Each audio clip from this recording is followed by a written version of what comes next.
नमस्कार दोस्तों, एक बार फिर से स्वागत है आपका हमारे YouTube चैनल पर। आज हम बात करने वाले हैं इस वीडियो में नवंबर 2023 में किस कंपनी ने कितनी गाड़ियां बेची हैं। साथ ही में हम कंपेयर करने वाले हैं नवंबर 2023 की सेल्स को अक्टूबर 2023 की सेल्स से, और देखें किसकी सेल्स बढ़ी है और किसकी सेल डाउन हुई है। अगर हम बात करें कि सभी ने मिलकर कितनी गाड़ियां बेची है इस महीने, तो टोटल 3,35,539 यानी 3,35,539 यूनिट बिकी है पूरे भारत में।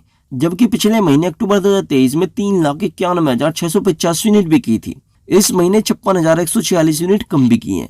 14.3% सेल डाउन हुई यानी डी ग्रोथ हुई है इस महीने पिछले महीने के मुकाबले। हर महीने किसी न किसी कंपनी की ग्रोथ होती है, चाहे वो थोड़ी ही क्यों ना हो, पर इस महीने एक ऐसा सिंगल ब्रांड नहीं है जिसकी सेल्स बढ़ी हो यानी ग्रोथ हुई हो। सबको घाटा हुआ है इस महीने। तो आइए देखते हैं किसकी कितनी सेल्स डाउन हुई है। तो शुरू करते हैं। 17 पोजीशन पर है इसुजू मोटर, इसने 51 यानी 51 यूनिट बेची है, जबकि पिछले महीने 59 यूनिट बेची थी। इस महीने 8 यूनिट कम बेची है। 13.56% इसकी डी ग्रोथ हुई है यानी सेल्स घटी है।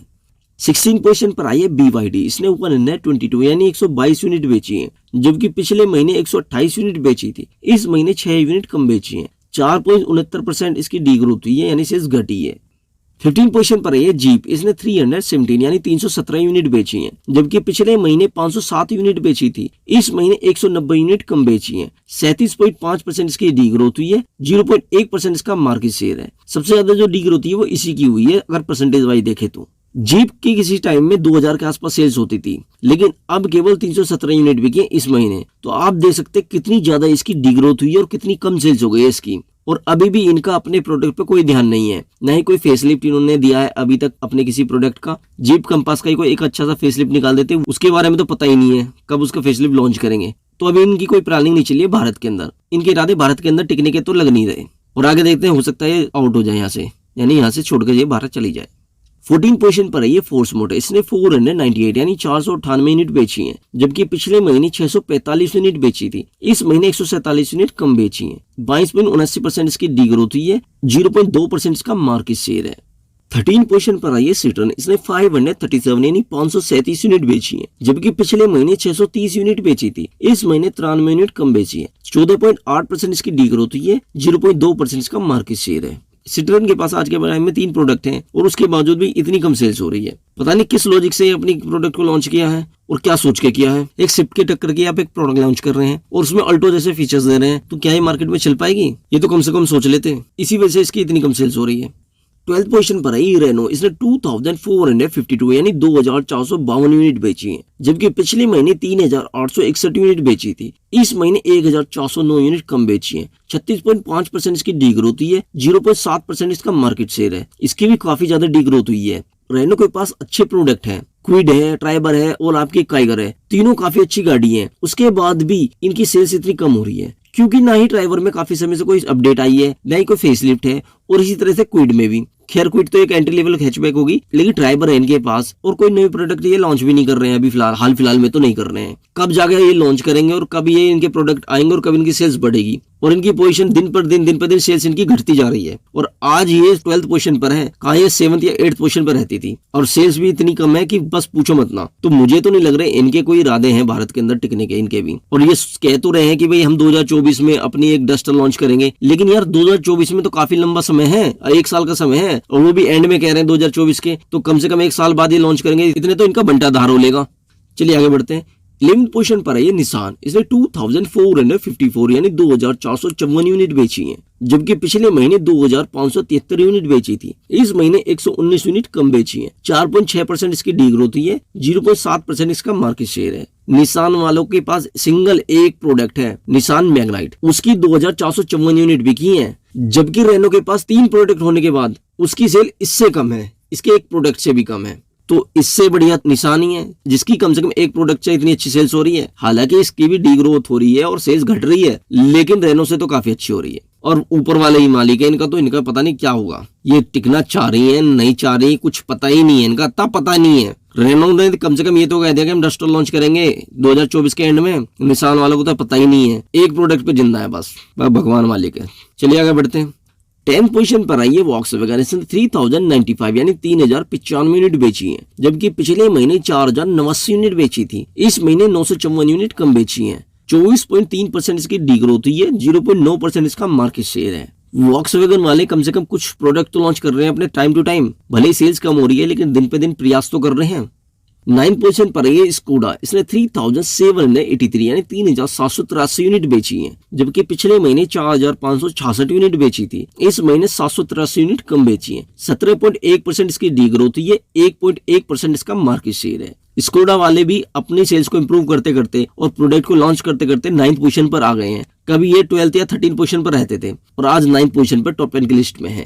इनकी भी काफी अच्छा प्रयास चल रहा है, दोनों ही सिस्टर कंपनी है लेकिन दोनों ही काफी अच्छा प्रयास कर रही हैं। 8th पोजीशन की बात करें तो 8th पोजीशन पर ये MG मोटर, इसने 4154 यानी 4154 यूनिट बेची है, जबकि पिछले महीने 5108 यूनिट बेची थी। इस महीने 954 यूनिट कम बेची है। 18.7% इसकी डी ग्रोथ हुई है, 1.2% इसका मार्केट शेयर है। MG कंपनी ने भारतीय ब्रांड JSW के साथ अपना टाई अप किया है। अब ये JSW के साथ इंडिया में कार बेचेंगी यानी अपनी गाड़ियां बेचेंगी। तो देखते हैं क्या इनका ये जॉइंट वेंचर चल पाएगा या नहीं और इनकी सेल्स जो है इंप्रूव होगी MG की या नहीं, तो ये हम जरूर देखेंगे क्या रहा इनका। 7th पोजीशन पर है होंडा, इसने 8730 यानी 8730 यूनिट बेची है, जबकि पिछले महीने 9400 यूनिट बेची थी। इस महीने 670 यूनिट कम बेची है। 7.1% इसकी डी ग्रोथ हुई है, 2.6% इसका मार्केट शेयर है। होंडा ने अपना प्रोडक्ट एलिवेट लॉन्च किया, तब से इसकी थोड़ी सी सेल्स जो है बढ़ने लगी है, वरना इसकी भी सेल्स जो है डाउन जा रही थी। खैर अब काफी सेल्स इसके होने लगी है, वरना इसकी भी सेल्स जो बहुत ही कम होती जा रही थी। खैर इस महीने तो सबकी सेल्स घटी है और इसकी भी घट गई, तो इसमें कोई दो राय नहीं है कि सेल्स घटी है, इसकी सेल्स घटी है इस महीने, वो सभी की घटी है। कहने का मतलब है कि काफी अच्छी सेल्स हो रही है अभी इसकी जब से एलिवेट लॉन्च हुई है। 6th पोजीशन पर है टोयोटा, इसने 16,924 यानी 16,924 यूनिट बेची है, जबकि पिछले महीने 20,542 यूनिट बेची थी। इस महीने 3,618 यूनिट कम बेची है। 17.6% इसकी डी ग्रोथ ही है, 5.1% इसका मार्केट शेयर है। टोयोटा वालों को तो कोई चिंता है ही नहीं, इन्हें के तो मारुति की गाड़ियों पर अपना लेबल लगाते हैं, अपना टैग लगाओ और बेचो और अपना प्रॉफिट कमाओ। इनका तो ये वाला फंडा है और ये फंडा इनका चल भी रहा, तभी तो 16,924 इस महीने बिक गई है और इसी तरीके से चलते रहेंगे भाई, इनको टेंशन नहीं किसी बात की भी।